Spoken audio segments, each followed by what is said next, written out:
कभी कभी चुनाव क्षेत्र का पहचान भी उसके अपने नेता से हो जाता है। मैनपुरी एक ऐसा ही चुनाव क्षेत्र है।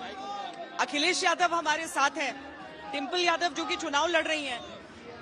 भावनाओं का चुनाव है पूरी तरीके से, आपको लग रहा है? और इसलिए ये भावनाओं का चुनाव कहें या नेताजी के ना रहने पर पहला चुनाव हो, यहाँ जितने लोग आप देखेंगे वो नेताजी से जुड़े लोग हैं और नेताजी ने यहाँ पर समय समय में संघर्ष किया है। इसलिए ये घर परिवार के लोग हैं, हमारे सब परिवार के लोग हैं। सब नेताजी को याद करके एक एक वोट समाजवादी पार्टी के पक्ष में डालने जा रहे हैं। परिवार का पूरा एक साथ आ जाना कितनी बड़ी ताकत बढ़ा है। ये हमेशा अच्छा होता है कि अगर परिवार के लोग एक साथ आ जाएं और विचारधाराओं से मिलकर के एक साथ काम करेंगे। पर पार्टी का विलय नहीं हुआ है साथ में, वो कोई बड़ा सवाल नहीं है। विलय होना कोई बड़ी सवाल नहीं है। जब चाचा राष्ट्रीय अध्यक्ष हैं दूसरे दल के और वो साथ हैं, उन्होंने इस बात को भी कभी नहीं लिया कि उन्हें साइकिल सिंबल पे चुनाव लड़ना था। तो ये अगर साइकिल सिंबल पे लड़े हैं और पार्टी विलय नहीं विलय, ये कोई बहुत बड़ा सवाल नहीं है। सवाल ये है कि बीजेपी के लोग जब हम दूर रहते हैं तो कहते हैं कि देखो परिवार को नहीं जोड़ पाते हो, और जब परिवार जुड़ जाए तो वो कहते हैं परिवारवादी पार्टी हो। तो बीजेपी को क्या तकलीफ है इसका पता ही नहीं हमें। नेताजी के बिना पहली बार 26 साल बाद मैनपुरी में चुनाव हो रहा है। ये एक भावनाओं का ज्वार सब में। देखिए कुछ चीजें हम लोगों के बस में नहीं है। नेताजी नहीं है हमारे बीच, और नेताजी ने जो हम लोगों को विरासत में समाजवादी आंदोलन दिया, विरासत में जो इतना काम दिया, हम लोगों को जोड़ के गए, विरासत में जो इतना बड़ा संगठन और पार्टी दी है, ये सबसे बड़ी ताकत है। और नेताजी को जिताने के लिए हर वर्ग के लोग साथ हैं। ऐसा नहीं है कि किसी ने भेदभाव किया हो। नेताजी की राजनीति हमेशा भाईचारे की राजनीति रही।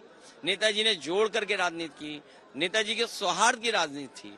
कम से कम नेताजी ने वो समय देखा है जब कांग्रेस से लड़े और बीजेपी से भी लड़े, तो वो एक ट्रांसफॉर्मेशन ऑफ जो पॉलिटिक्स के इश्यूज का था, वो समय भी नेताजी ने देखा है और नेताजी ने हम लोगों को दिया है। बीजेपी कहती है कि आज के लोकतंत्र में गढ़ जैसा शब्द किसी जगह के लिए इस्तेमाल नहीं हो सकता है। अगर वो आजमगढ़ और रामपुर जीते हैं तो यहाँ भी जीते। देखिए ये भारतीय जनता पार्टी कितने दिमाग से खेल खेलती है। गढ़ का क्या मतलब है? ये हमारा घर परिवार है। हम कहते हैं हमारा घर परिवार है, हमारा घर परिवार है। हम तो कहते हैं अपने परिवार के बीच में वोट मांग रहे हैं। यहाँ तमाम हमारे रिश्तेदार लोग हैं, सबके रिश्तेदार लोग यहाँ बैठे दिखाई दे रहे हैं। परिवार दरअसल मंच पर एक साथ दिख रहा है और यहाँ पर जो लोग आए हैं उसको लेकर उत्साहित बहुत हुए। आपने कहा कि आशीर्वाद आपको लोगों का ये मिला कि सरकार के खिलाफ चुनाव लड़ रही है।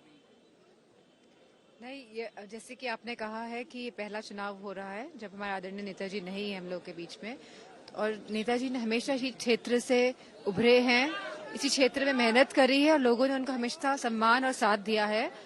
तो मुझे लगता है कि ये नेताजी का प्यार ही है जो आज इतने लोग आए हैं यहाँ पे, और ये नेताजी को सच्चा सम्मान देने का भी काम करेंगे।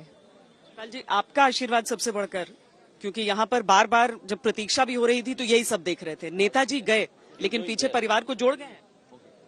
देखिए हम सब जितने आज यहाँ थे इन सब में नेताजी का अक्स है।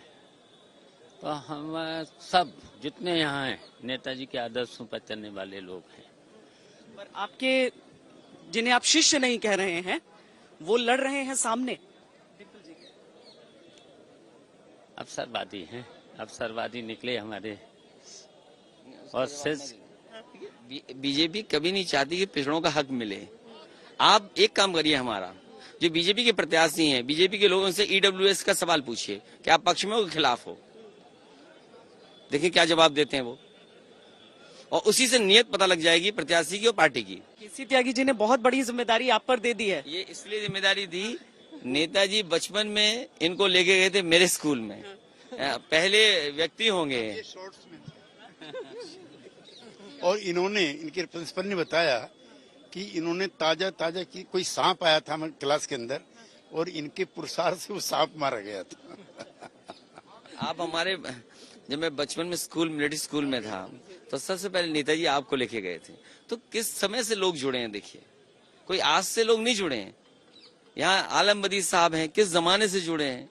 यहाँ जितने लोग हैं, अशोक यादव, जिसका आप नाम ले दो, जिसको आप देखो, नेताजी नाम से परिचित थे सबसे, और हम लोग उन्हीं से सीखे हैं। पर आप लोग प्रतिष्ठा की लड़ाई बोल रहे हैं। नहीं, प्रतिष्ठा की लड़ाई, देखिए प्रतिष्ठा अलग बात है, ये नेताजी के सम्मान में और नेताजी को याद करते हुए जो नेताजी का योगदान है उसके साथ खड़े लोग हैं। 2024 का शंखनाद है।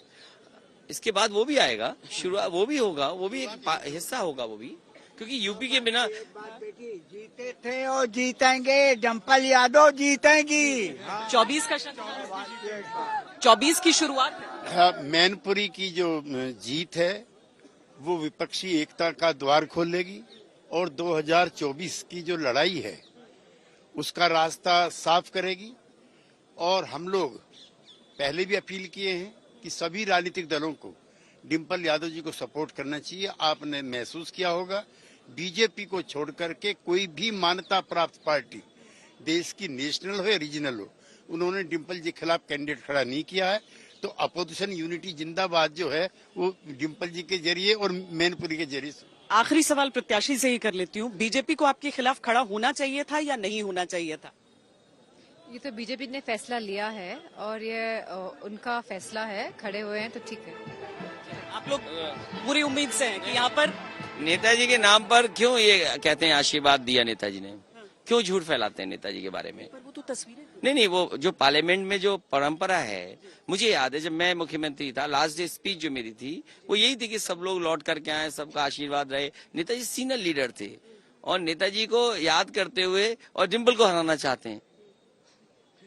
कैसे बीजेपी के लोग हैं? इसलिए आपको बीजेपी को समझना पड़ेगा, बीजेपी के लोग झूठे हैं।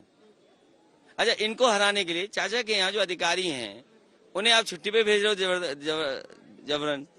अच्छा, आप डीएमएसपी से चुनाव लड़ना चाहते हो तो क्या है आपका ये रोल? बीजेपी को समझने के लिए हम लोगों को बहुत डिग्री हासिल करनी पड़ेगी। बहुत बहुत धन्यवाद बात करने के लिए। कैमरा पर्सन सैयद मोहसिन के साथ श्वेता सिंह, मैनपुरी, आज तक।